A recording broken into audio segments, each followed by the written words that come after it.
Hi guys, it's David here. So this is your instructional video for associating cover images with records in the closet collection database. Now the process has changed if you were doing it before. All of the images have been uploaded to the closet collection server. So the only step you have to take is to actually associate the image with the record itself. I recommend you probably set up your desktop like I have the desktop set up here with two separate windows. The left side window you'll use to find the specific image that you're going to associate, and the right side window will be used to actually perform the association in the catalog. So I'll just go through the process of associating a record here. So the first page you'll go to is pridelibrary.ca/closet/temp sums.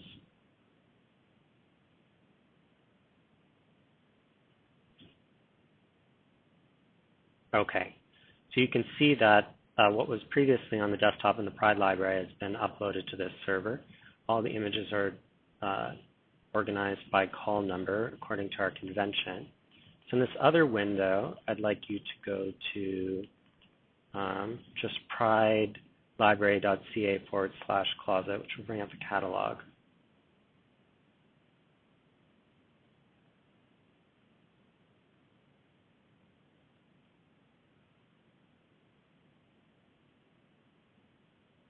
Oh, and it auto-completed.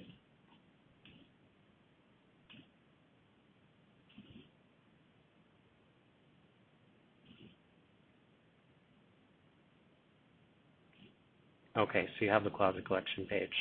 Now, both of you have a user account set up as editors, and your username is your UWO ID. I'm going to use my account here.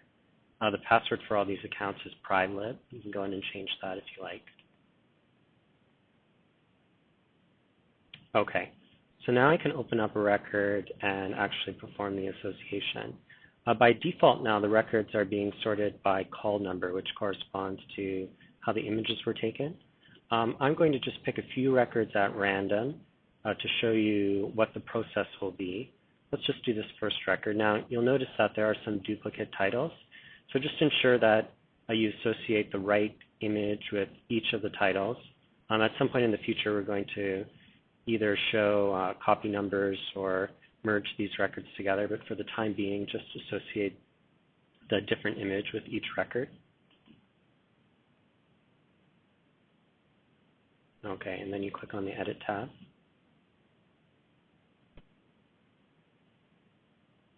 Okay, scroll down here. So you'll notice there's a new link for File Attach. That's what you're going to be using at this point. So click on File Attach. Now when you go down to this drop-down box, you're going to get a huge number of records, basically every image that's been uploaded to the server. So what you have to do in the left-hand window is identify which image is associated with this title. So you're going to first look at the call number. So this is the first image that was taken, so it'll be in the first directory here. Now initially when Apaz was taking pictures, I actually had him name each file according to the call number. Now you'll find that in later images we dropped that convention, so you'll just have to go sequentially through each record, and that's how you can identify where you are. So for this one, we'll just click right through to the image. You can see, based on this thumbnail, that that's the correct image. Now here's a quick little tip for when you're dealing with this gigantic drop-down box. Now on Windows and on Macintosh, when the box comes up, what you can do is on your keyboard, just type in the first few numbers of the associated image. So for example, 0, in this case, will take me right to it. But if I wanted to go to, say, 23, I could type in 23, and I'd go straight to 23. So you can use that same approach. Just look for the number, and then type it in anywhere when you're hovering in the drop-down box, and it'll take you right to that record without you having to scroll through the entire list. So go ahead and click on the item. Click on Attach. Now this should go through fairly quickly because the image is already uploaded onto the server.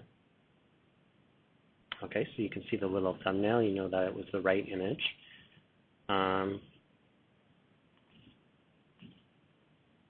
Now, most likely, if everything was taken in sequence properly, the next image numerically should be the one that corresponds to the flip side of the cover.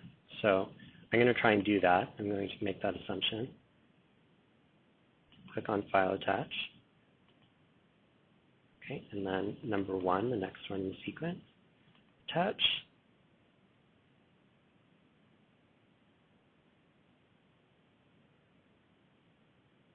Okay, and I'm going to assume that's right, but we'll see the full-size image after we submit it. So click on Save.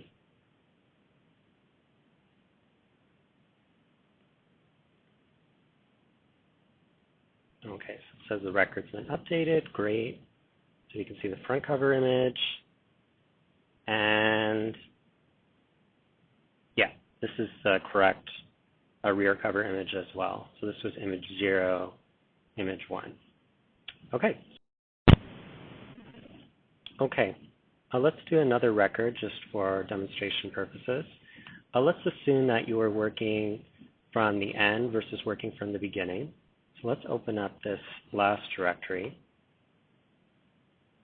So you can see the first item is this book, Blue Blood Stud. So I've set this to items for a page all. So this will pull every single record out of the database. This query is going to take probably a little bit of time to come back because there's over 1,000 items. Okay.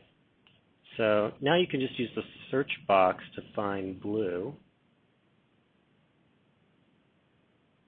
Oh, sorry, not the search box. If you're on a Mac, press Command F. If you're on a PC, it's probably Control F. Okay, so it found blue.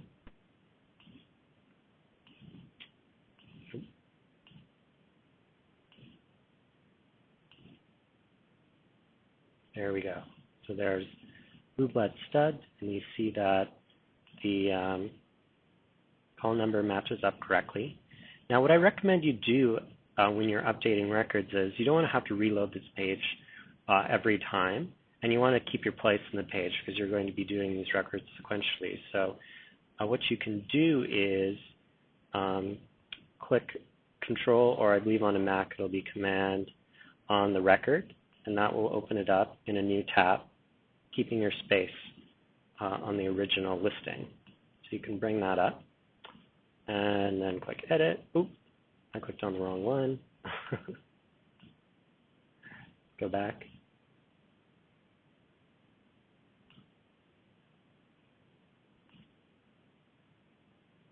Okay, click on Edit.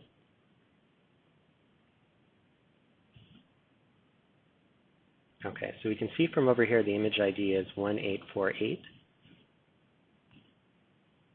Oh, so you want to choose File. Remember, you have to click on File, Attach. I'm just demonstrating all the mistakes that you could possibly make. And type in 1848. Okay, so it came right up. Click on Attach. Okay, we can see just from the thumbnail that it's the correct item. And then File, Attach again. And this time we'll do 1849, next one.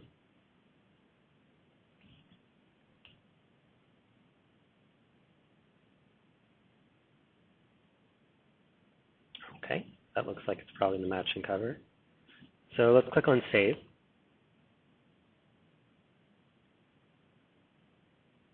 Okay, great. So that record's done. Now, all you have to do now is close this extra tab you opened, and you'll see you're still in this list without even having the need to reload it. So you just go right to the next record, wild bar. Remember, hold the Control key or the Command key on Mac, and it will open it up in a new tab. click on the edit link.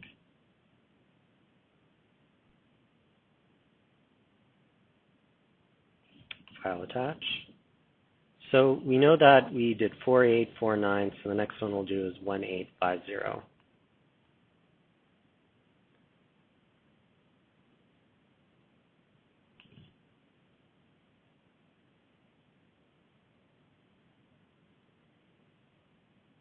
Okay, so we can see this one, I believe, had a note on it. Yep, cover torn. So that makes sense that the image shows a torn cover. So now we need to do the next one, 1851. So remember that trick in the drop-down box. You just have to type in the number when you're hovering in the box, and it'll go straight to the record. So if the back cover is torn, that's all right. So let's click on Save.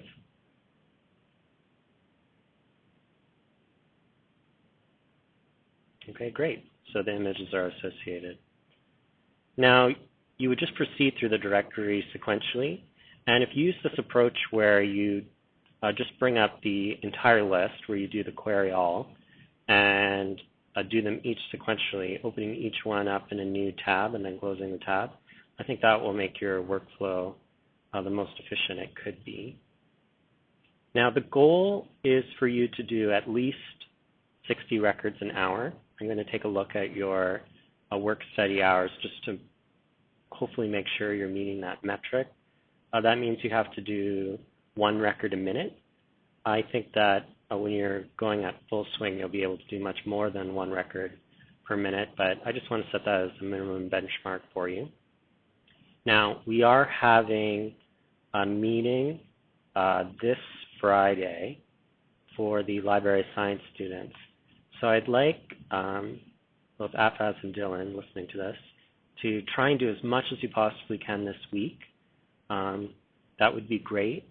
If each of you do 10 hours this week, that would mean you would each do 600 records, which means you'd do the entire collection.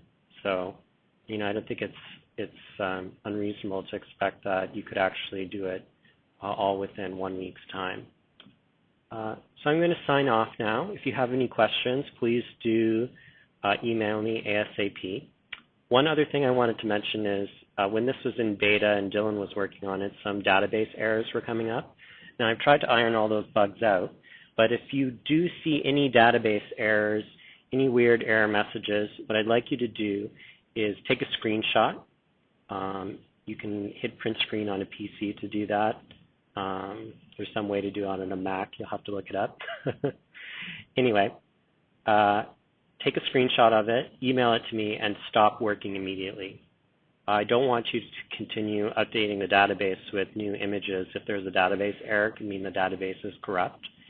So stop what you're doing immediately, send me an email ASAP, and I will try and take care of it right away so that you can continue on working. And please email me or text me if you have any questions, and I'd be more than happy to try and answer them for you.